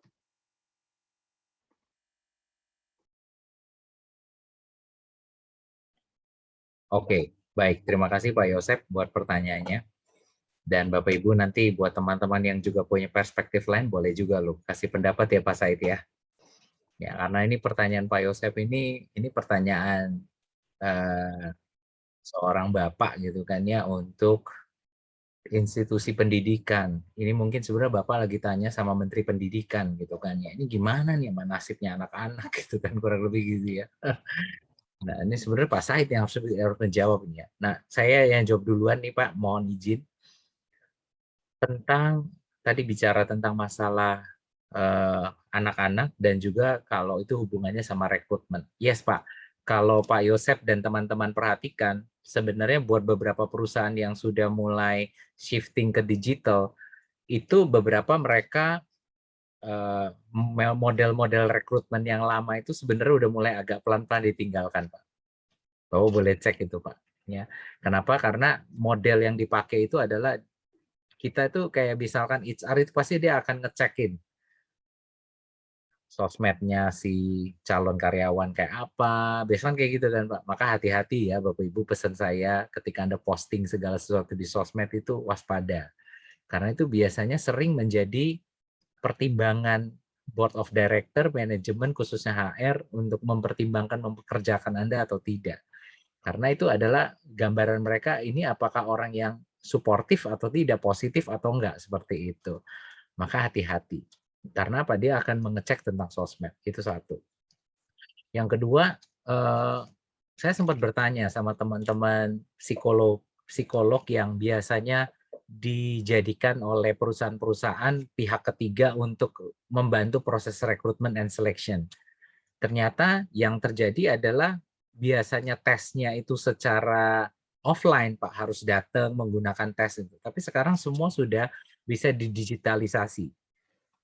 Bahkan wawancara kerja itu yang terjadi adalah mereka juga bisa lakukan dengan menggunakan media Zoom ini. Jadi dengan pendekatan-pendekatan yang saat ini terjadi betapa sulitnya gitu, itu tetap bisa dimungkinkan proses rekrutmen tetap berjalan. Kembali ke pertanyaan penting yang tadi Pak Yosef tanyakan tentang masalah anak. Saya lebih percaya begini sih Pak. Setiap orang itu punya talentnya masing-masing. Setuju nggak Bapak Ibu? Terlepas talent itu saat ini sudah nggak ada lagi, atau mungkin ibaratnya itu kelihatannya nanti ada masa depannya nggak? Mari kita cek Pak. Dulu ketika waktu kita sekolah Pak Yosef dan Bapak Ibu sekalian, ketika kita ternyata itu suka menggambar dan suka melukis, apa biasanya statement orang tua kita, Pak? Apakah dia mendukung? Wah, biasanya enggak, Pak. Masa depannya nggak ada. Percaya deh, kamu tuh kalau gambar itu nggak ada duitnya. Begituin pasti, Pak. Betul ya? Tapi kalau kita lihat sekarang, Pak, orang-orang yang punya kemampuan menggambar itu luar biasa sekali. Karena itu nggak bisa dilakukan oleh robot, Pak. Nah, yang dulu tuh dianggap sama orang itu nggak ada apa-apanya. Tapi karena dia jalankan tuh dengan passion, itu akan berbeda sekali gitu loh, Pak. Dan robot itu tidak bisa menggantikan itu. Itu terbukti sama apa, Pak? Itu terbukti sama anak saya sendiri. Ini saya sekedar sharing pengalaman ya, Pak Yosef. Saya punya anak umurnya 10 tahun. Dari kecil memang Kak, dia tuh suka menggambar. Tapi ya saya sama istri mendukung terus. Anak saya yang pertama itu si Mulan. Dia menggambar. Nah, waktu COVID, waktu pandemi terjadi tahun lalu gitu loh Pak. Itu saya ngeliat potensi dia itu semakin muncul gitu Pak, menggambar. Dan saya men-challenge dia. Saya sama istri men-challenge dia. Berani nggak kamu tidak hanya menggambar buat diri kamu sendiri? Coba kamu mengajar ke orang lain. Berbagi ke orang lain. Gimana caranya? Ya kayak Papa. Biasanya kan dulu Papa ngajar di kelas tapi ngajar online. Sekarang kamu ngajarin adik-adik itu online. Berani nggak? Coba, dia bilang gitu. Kami siapkan infrastrukturnya, kami latih, dia memang menggambar minimal dengan model ini gitu loh Pak. Singkat cerita, ternyata dari anak yang cuma 5 orang, sekarang itu rutin setiap Sabtu, dia bisa mengajar itu sekitar 15-20 anak yang usianya 5-10 tahun. Usianya mirip-mirip sebenarnya, Pak. Tapi dia sudah tidak sekedar mengajarkan gambar, tapi dia membuat anak-anak itu bisa benar-benar dari yang nggak bisa jadi bisa. Jadi skillful sekali gitu loh, Pak. Sampai awal tahun 2021 kemarin, anak saya itu mendapatkan penghargaan rekor muri sebagai pelatih menggambar termuda di Indonesia, memecahkan rekor muri. Nah, pembelajarannya apa sih, Pak? Di situ buat saya adalah kalau kita mendukung anak-anak kita punya talent gitu loh, Pak. Potensi itu bisa muncul begitu luar biasa. Padahal itu kelihatannya sesuatu yang kayaknya dan itu ternyata jadi sumber inspirasi buat anak-anak yang lain. Nah, kami mendukung ini dan kami melaporkan kepada Muri tujuannya dan waktu itu dapat Muri itu Pak juga alhamdulillah ya Pak Yosep, puji Tuhan juga. Karena kan Muri itu kan ya ini off the record lah kali ya Pak Said ya. Ternyata tuh Muri memang benar-benar bisa memberikan sebuah kontribusi yang luar biasa gitu buat contoh anak yang bisa berbagi. Nah, saya menghubungkan sama pertanyaan Bapak yang kedua. Nah, bagaimana dengan orang-orang yang tingkat pendidikannya kurang? Nah, saya bisa melihat bahwa inilah Pak, kita sebenarnya memberi kesempatan dan membuka peluang untuk memberikan dukungan kepada anak-anak kita, orang-orang tersebut untuk bisa menyalurkan bakat-bakat terpendamnya. Masalahnya Pak Yosep yang menjadi problem itu banyak orang yang ternyata nggak punya kesempatan. Betul nggak Pak? Atau tidak ada wadahnya yang disiapkan. Sehingga Betul, akhirnya itu nggak muncul Pak. Betul. Dan itu banyak Pak orangnya Pak. Banyak Iya. sekali Pak. Nah, saya pikir ini penting gitu loh Pak, bahwa saya ngeliat gini Pak, waktu saya ngeliat anak-anak kecil itu dilatih sama anak saya, siapa yang bilang bahwa orang tuh nggak bisa gambar? Selama ini kan kalau orang tua kalau dibilang suruh gambar, pasti jawabannya apa? Nggak bisa gambar Pak, saya mohon maaf. Betul nggak Pak? Ternyata itu terpatahkan Pak, semua konsep itu. Saya membuktikan sendiri waktu saya menemani anak saya coba kan Pak, saya coba, masa sih katanya orang tua nggak bisa gambar. Saya ikutin Pak beberapa kali Pak, anak saya menggambar, ini gambar saya Pak. Saya ikutin gitu. Dan jadi anak saya itu, saya sebagai orang tua, ya ini saya adalah murid tertua gitu ceritanya, orang tuanya sendiri gitu loh Pak. Dia mengajarkan tentang bagaimana membuat gambar. Dan anak-anak yang usia 5-10 tahun itu jadi bisa gitu Pak. Yang tidak bisa jadi bisa gitu loh. Nah, dalam hal ini buat saya adalah inilah kesempatan buat kita untuk ayo. Saya justru men-challenge nih Pak Yosep, Bu Monik, Pak Dimas, Pak Michael, Pak Lois, Pak Amasa, dan Bapak Ibu sekalian semua yang ada di sini. Bapak Ibu, kenapa nggak dimulai dari Anda? Apa kira-kira infrastruktur yang Anda punya yang sebenarnya itu bisa membantu orang-orang di luar sana yang sebenarnya bisa Anda support? Jadi bayangan saya nih, kalau Pak Yosep itu sangat jago dalam hal operasional, pertanyaannya adalah apakah Pak Yosep sudah menurunkan itu kepada orang-orang yang cuman yang di belakang layar yang mekanik itu misalkan gitu loh Pak. Sehingga mereka itu ada transfer knowledge gitu loh Pak. Dan ini kita harus berani punya hati sih Pak untuk mau berbagi. Gitu. Semoga menjawab Pak. Monggo tanggapannya Pak Yosef atau Pak Said. Thank you Pak. Tepuk tangan dong buat Pak Yosef dong. Wih, keren banget ya. Mungkin bapak-bapak yang lain kali ada tanggapan. Mungkin saya tambah Pak. Monggo Pak Masa. Iya, karena saya umuran sama Pak Yosef Pak, jadi anak udah kuliah. Jadi intinya gini Kelihatan Pak. masih muda banget ya. Oh iya, makasih Pak. Terus pengalaman saya nih Pak, ini saya berbagi juga pengalaman seperti Pak Narus ya. Jadi ketika anak saya mau ngambil kuliah itu pertanyaan saya ada dua sebetulnya. Satu adalah passion-nya apa seperti yang dibilang sama Pak. Saya termasuk orang yang belajar dari pengalaman saya Pak. Jadi saya tidak meminta anak saya kuliah di mana. Saya nggak pernah mau melakukan itu. Saya hanya tanyakan, kamu mau kuliah apa dan passion apa? Karena saya belajar bahwa orang yang bekerja dengan hobinya, itu akan membuat dia menjadi optimal. Karena saya dulu kuliah dan kerja juga jauh berbeda, Pak. Tapi pengalaman saya itu, kalau saya bekerja di yang bagian yang saya sukai, pasti itu lebih optimal. Jadi saya pengalaman itu, jadi itu yang saya.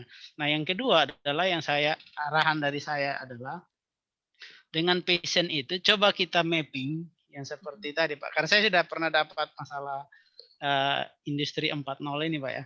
Jadi saya sampaikan ke anak saya aja mengenai daftar pekerjaan-pekerjaan yang seperti tadi, Pak. Bakal digantikan dengan robotik, masa depan ini akan ada banyak pekerjaan yang hilang. Nah, coba kamu mapping, tugasnya hanya itu aja. Mapping antara passion kamu, karena menurut saya orang punya bakat yang banyak sebetulnya, Pak. Itu ada penelitiannya, Pak. Orang punya talent, bakat yang banyak, cuman belum tentu 100% dipakai semuanya. Ya, ada yang harus muncul setelah dia melakukannya, Pak ya. Mungkin Pak Said ini sebenarnya petenis, cuman mungkin Pak Said nggak pernah main tenis ya nggak bisa. Kira-kira gitu ya. Pak Said mau suka merendah sih Pak. Contohnya gitu. Nah, jadi yang saya sampaikan itu adalah dia mapping dulu antara passion dengan kemungkinan pekerjaan di masa depan yang memang harus berkembang. Nah, salah satunya yang saya sampaikan ke dia adalah pekerjaan yang sifatnya emosional, kreatif, dan ya istilahnya digital kreatif gitu Pak ya. Itu pasti tetap akan diperlukan, tidak bisa digantikan oleh robotik gitu. Nah, itu yang coba kamu mapping mana yang kamu sukai. Misalnya kamu senangnya bermain musik, wah itu susah juga tuh diganti-gantikan karena itu kan seni gitu. Nah, itu boleh aja, silakan. Nanti silakan mapping. Nah, yang terjadi Pak, anak saya tadi yang kelas 3 SMP SMA ini, dia memutuskan untuk pindah apa istilahnya dari IPA ke IPS hari itu juga Pak. Dia pindah. Dan saya bolehkan Pak, silakan aja. Karena dia mau ngambil kuliah yang nanti mendukung yang punya dia, yang ternyata setelah dia periksa adalah jurusannya harus di IPS Pak. Padahal dia sekarang nih IPA. Dan itu di kelas 3 baru dia ganti. Saya bilang silakan saja. Walaupun ibunya agak kecewa, aduh harusnya lu jadi kalau IPA lu harusnya jadi ini gitu. Tapi saya oke, silakan aja karena itu passion kamu. Dan saya senang Pak. Buktinya adalah sekarang dia sudah kuliah Pak ya. Buktinya adalah bahwa dia bisa dibilang dengan passion dia di mata kuliah itu dan jurusan itu dia lakukan dengan baik. Ya. Dan itu menurut saya sangat luar biasa karena sampai sekarang IPK dia adalah 3,9. Nah, itu menarik bagi saya. Itu Pak, saya contoh Pak Yosef. Luar biasa. Tepuk tangan dong buat Pak Amasa dong. Wow, keren Pak. Dan ini yang saya mau katakan juga Pak Amasa dan Pak Yosef dan teman-teman sekalian. Terus gimana Pak nanti nasibnya? Apakah dia dapat uang, dapat kerjaan, dapat job? Percaya aja Bapak Ibu, rezeki mah ada yang mengatur kalau kata Pak Said bilang. Betul ya Pak? Nggak usah khawatir. Ketika Anda do what you love, love what you do, Anda nggak perlu cari pekerjaan Pak, pekerjaan akan nyari Anda. Setuju Bapak Ibu? Karena apa? Anda lakukan itu dengan semangat, dengan penuh cinta, Anda happy mengerjakannya. Karena dari Anda happy, Anda menular, karena Anda nggak hitung-hitungan gitu Pak ya, Anda berikan yang the best, alam semesta itu akan kirimkan itu berkahnya kepada Anda. So percaya aja Bapak Ibu sekalian. Dan saya banyak melihat kasus seperti itu. Jadi kita jangan mengikuti kebanyakan orang pada umumnya. Ya kebanyakan orang kayak apa? Belum tentu baik Pak. Betul Bapak Ibu? Pertanyaannya adalah sekarang sebagai penutup nih Pak. Pertanyaannya adalah apakah banyak orang yang lebih banyak happy atau tidak? Coba pertanyaannya Pak.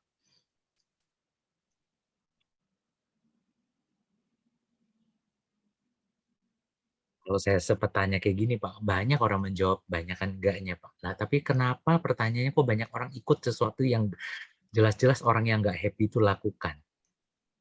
Berarti kan ada yang aneh, betul nggak Bapak Ibu sekalian? Maka Coba direnungkan sama-sama pembelajaran kita malam hari ini Bapak Ibu.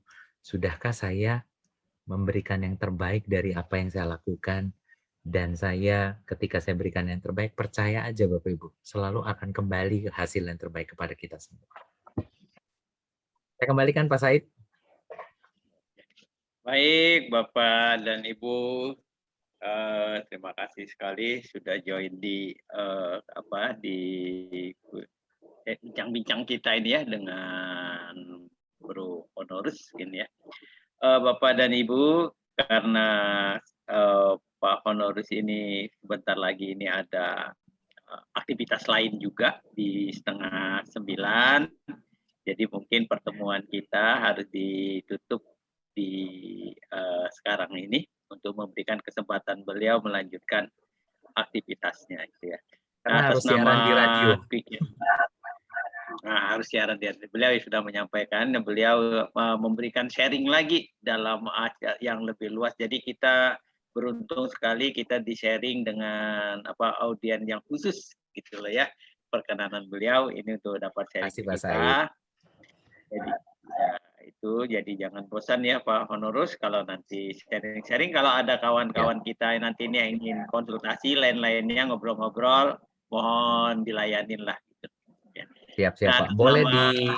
Boleh follow saya tadi di @stefanushonorus ya Bapak Ibu sekalian ya. Nanti kita bisa DM satu sama lain Bapak Ibu sekalian. Radio apa Pak? Ya. Radionya radio apa Pak? Saya di RRI Pro 2. Ini sebentar lagi 8:30 akan siaran.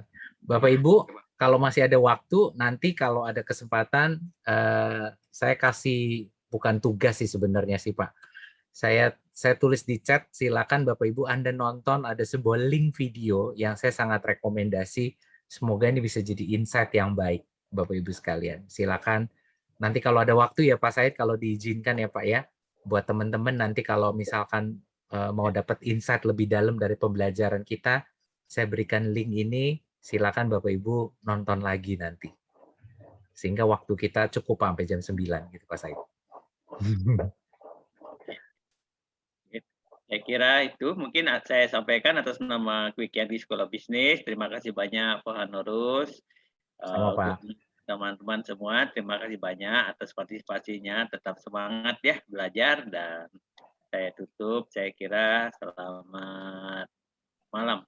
Untuk itu terakhir, mari kita hapus buat Pak Honorus dan kita semua. Yeay, terima kasih Pak Said, terima kasih Bapak Ibu. Ya, terima kasih Pak Honorus. Saya kira kuliah kita cukupkan. Bapak dan Ibu diperkenankan meninggalkan Zoom. Terima kasih. Saya izin live ya Pak. Terima kasih kasih Bapak Ibu. Pak. Selamat malam. Terima kasih Pak Bu. Ya, selamat malam semua.